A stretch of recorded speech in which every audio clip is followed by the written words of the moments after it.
Hi everyone, welcome back to Combat Radius. Today we are going to be flying the IL-10 here in Korea.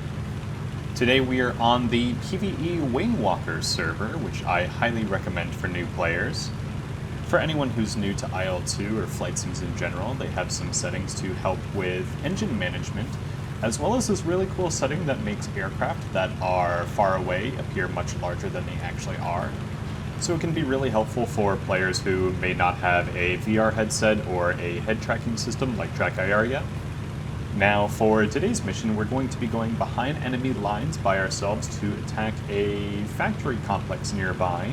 Now we're flying low to hopefully avoid the enemy air patrols that have been going overhead recently, and it looks like somebody else has already tried that and gotten shot down. You can see his parachute right there. For anyone coming over from IL-2 Great Battles, I'm sure you will absolutely love flying the IL-10. With more hills and mountains, it's much easier to hide.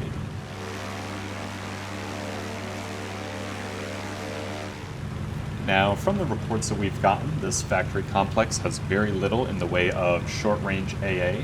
However, they do have lots of F-51s and F-50s that are flying patrols in the area. So that's why we're going to stay nice and low to the ground here. One, to avoid the AA, but hopefully not to get spotted by the fighters.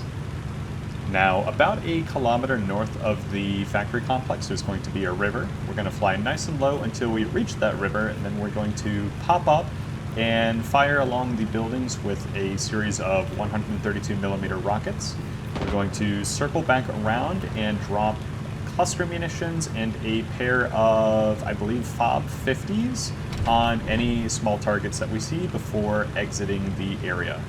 Hopefully before any fighters arrive.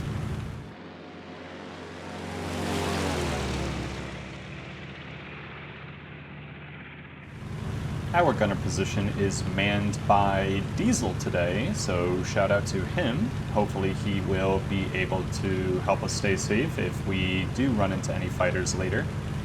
Now, a lot of people have been asking me about my computer specifications and VR performance, so if anyone's curious about that, I will be sure to leave that in the description below. In regards to VR, the developers have made huge strides in optimizing the game so far, so I've seen massive increases in my FPSs compared to when the early access first went live. Back then it was nearly unplayable. You would only get maybe like 20-30 FPS near cities. Now we are at the river, so we're going to start pulling up and seeing if we can spot the factory over to our 11 o'clock. Okay, so you can see the smokestacks there off in the distance. We'll get a little bit of altitude here, and on our first pass, we're going to fire off our 132mm rockets. Now, if I remember correctly, the warhead on these is about 28 kilograms, and I'm not sure if it's going to be enough to knock out the larger buildings. So we're going to go for these smaller brown-roofed buildings over here. Looks like there's more of them, so I think we have a better chance of knocking a few out. And the first one's a little short, so we're going to ripple these off, and okay, good hits. Looks like maybe we got 2 or 3 of them. We'll climb back up, turn around, and we will drop our bombs.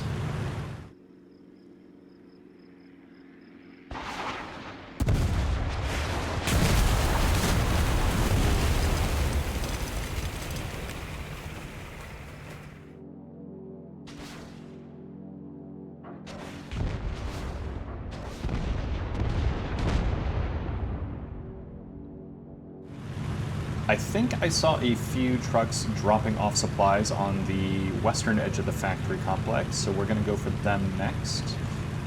First we'll drop the bombs on the trucks themselves, and then as we move along the edge of the complex, we will drop the cluster munitions. So we're going to line this up. We'll go nice and slow. There's a little bit of a crosswind, so we're going to go pickle, pickle, and drop the cluster munitions. And oh, you can see one of the large caliber AA guns took a pot shot at us, but hitting us at that range with what probably is maybe 128mm gun. Good luck with that. And I think there is an airfield right over there in the distance, so we need to get out of here fast.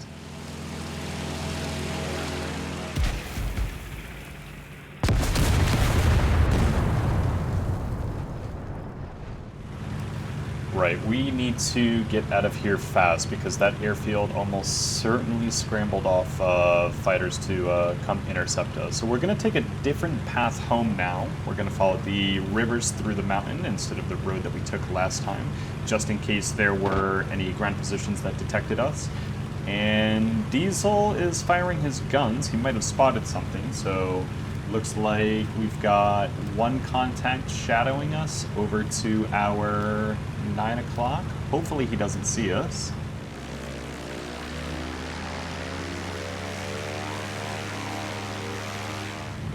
We're about halfway back to the airfield, and it looks like we've been spotted by a flight of Mustangs. Now, Diesel's telling me in the chat that our gunner position is jammed, so we're going to have to do this the old-fashioned way, it looks like.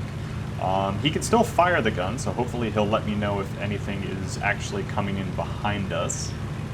We're going to have a difficult time catching these guys if they stay high and fast, but the IL can turn surprisingly tight for how big of an aircraft it is, so hopefully maybe we can catch one of these guys off guard. Now, it is an incredibly armored aircraft. I know the World War II series they used to call the flying tanks, just because of how much punishment they could take before going down. So I'm wondering if maybe... Okay, he's a little too far away. I'm wondering if maybe, if we're lucky, we can force one of these guys into a head-on. I do believe it carries two 23mm guns, and being how armored we have, if we do take any hits in return, hopefully we can withstand the punishment. It's very difficult to spot anything out of this cockpit with all this armor plating, but I'm counting 1, 2, maybe 3 Mustangs, and maybe we can force a head-on with this guy. Oh, I heard something. We might have tagged him a little bit there, but I'm not sure how much we hit him with. So we're gonna first make sure that we don't hit the ground, come back around, and... Oh, okay, so that guy is on fire, so that's scratch 1 Mustang. Nice.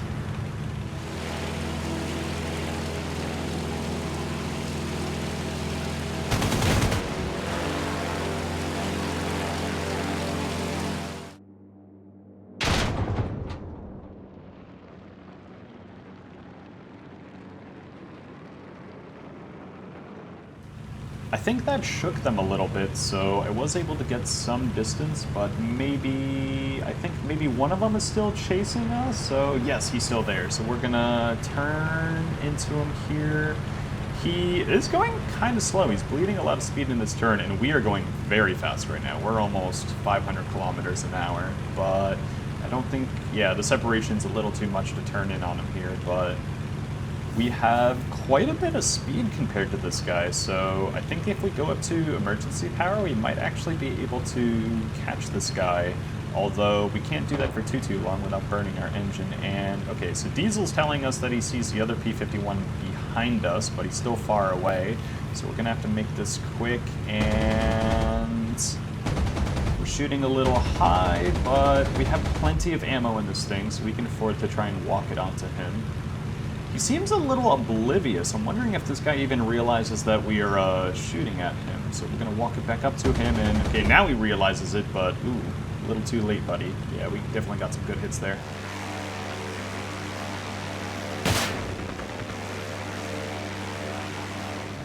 He's definitely hurting, and it looks like he has either a fuel leak or a coolant leak, but considering how slow he's going, I'd imagine it's a coolant leak.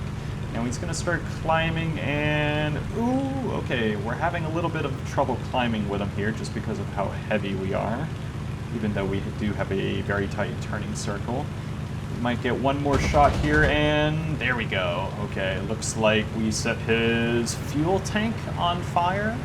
That should burst into flames any moment now. So if I were him, I would start bailing. Yep, and that's what he's doing. I can see the canopy being jettisoned, and there we go, it's on fire. And I will say, the fire effects in IL-2 Korea look absolutely beautiful. Just look at that.